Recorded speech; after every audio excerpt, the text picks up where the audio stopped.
everyone, welcome to Sunflower Seams Zinnia Sew Along.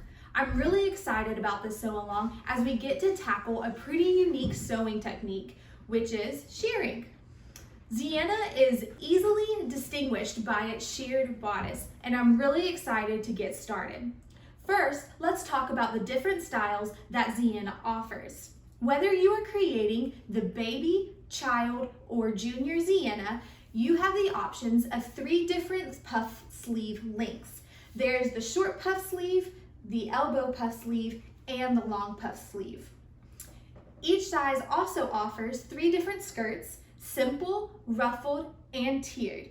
You also have the optional back tie. If you are creating a baby size up to a size 4, then you also have the option to do a romper. First things first, you will want to measure the model that you are sewing for. Measuring is super important. As I'm sure most of you know, our babies like to have growth spurts overnight. Making sure you take measurements right before you start sewing helps prevent any mishaps that might happen. There is nothing worse than sewing up a garment and it not fitting the child that it was intended for, so be sure to measure. Page 10 of the Zinnia tutorial has the body measurement guide. Here you have a list of the measurements that might be needed for Zinnia. Go ahead, print off page 10 so that you have it and write down the sizes after you measure your model. For Zinnia, chest, height, and waist are going to be the most important. If you're creating the romper version, then you will also want the trunk measurement as well. If your model happens to fall into different size ranges, for example, my oldest daughter has a 4 to 5 chest, but her height is between a 5 and a 6. If this is the same case for you, you will want to blend between sizes to make sure that your Zinnia is going to fit the best way possible. If you are confused about grading or blending or need some help, be sure to check out page 12 of the tutorial as it'll walk you through how to do that. If you check out page 6, you will find the supply list. Besides the general supplies like your sewing machine, coordinating thread, scissors, and so on, you will also want elastic thread. Elastic thread is going to be super important for the shearing steps. You can find elastic thread at almost any craft store and sewing store. You will also want an extra bobbin for your elastic thread. You will also want 3/8 inch elastics for your sleeves and for your romper. If you are also creating the romper, you will want snaps or buttons for the crotch. Before you're done supply shopping, you need to pick out your fabric. You can find the fabric requirements on page 7 and 8. I'm really thankful to be using some fabric finders fabric from Farmhouse Fabrics. They were super kind to sponsor this sew along, and I'm really excited to work with this. As you can see, I picked out some beautiful blue rosebuds. I actually saw it on Farmhouse Fabrics Gab & Gush live videos that they do, and I have been dreaming about it ever since. So I'm really excited to be able to turn these into 2 Zinnias. On page 13, you will find a list of tips for shearing. Be sure to read through the entire list, but I'll go ahead and point out 4 of the tips. Tip number 1 is you will want your all-purpose thread for your top thread of your sewing machine. Tip number 2 is your elastic thread goes in your bobbin that goes on your bottom thread. Tip number 3 is you will want to hand wind your elastic thread, being sure not to pull it too tight.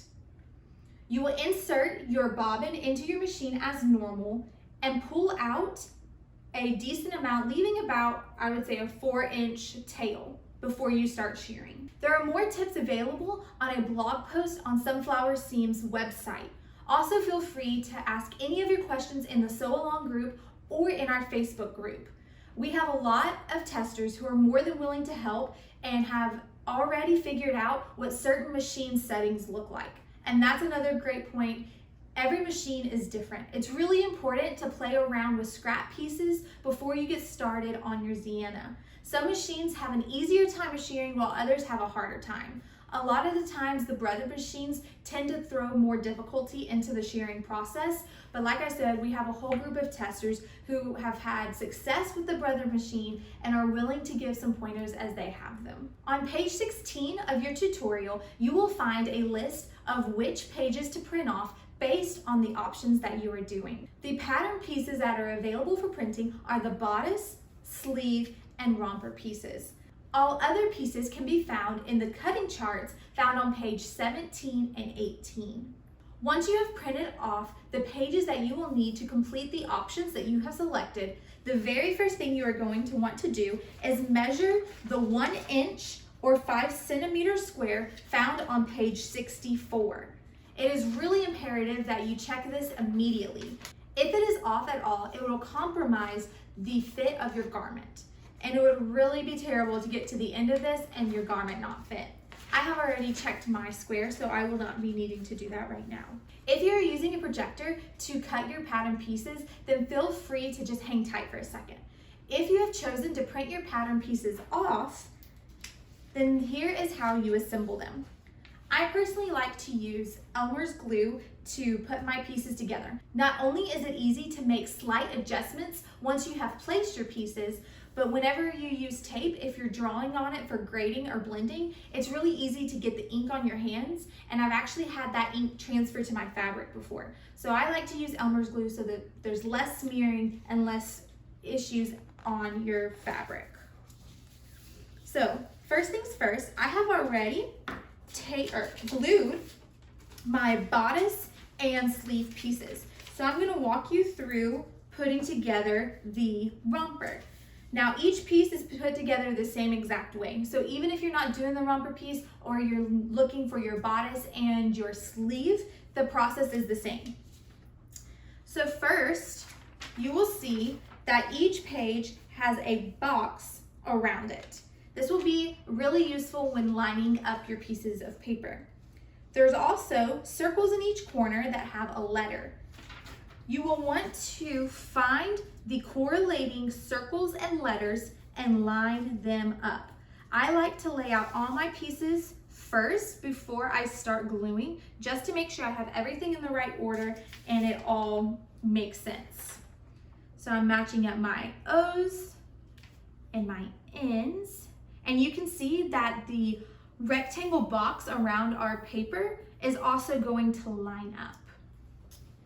So once you have your paper laying out the way that they need to be on the pattern, it's now time to glue or tape them. Once you have completed putting your pieces of paper together, it's now time to cut it out. I did forget to mention that there is a layers option if you open your pattern through Adobe. Depending on which sizes you need, you are able to turn off all other sizes to either reduce lines or also save ink. Once your pattern pieces are cut out, you will want to take your fabric that you have picked and lay it out. Each pattern piece tells you exactly what to do. For example, for my romper piece, it tells me that this edge is going to go on the fold. It also tells me to cut 2 on the fold. The sleeves say the same exact thing as the romper, whereas the bodice actually tells us to cut 4. For the romper, to kind of help save fabric, I'm going to create my own fold, like so. So right here I have my folded edge. So I'm going to take my romper piece and line it up along the folded edge. Then you will want to take your water washable pen and trace around your pattern piece. Now take your fabric scissors and cut along the lines that you just traced.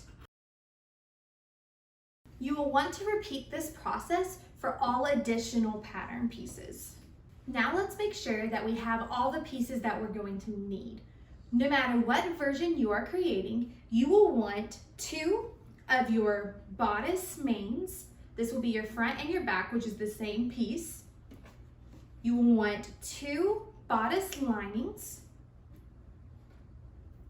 2 sleeve elastics, and you will want 2 sleeve pieces.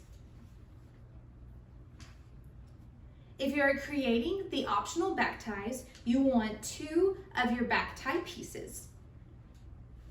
If you are creating the simple skirt, you will want 2 of your skirts. If you're creating the ruffle, you will want 4 of your ruffles. And if you are creating the tiered skirt, you will want the top tier, middle tier, and bottom tier pieces. If you are creating the romper bottom, then you will want 2 of your romper pieces, 2 leg elastics, 2 leg elastic casings, as well as 2 crotch pieces. Now you have completed day 1 of the sew along. Tomorrow we will be creating our bodice and we get to start shearing. Hope to see you then.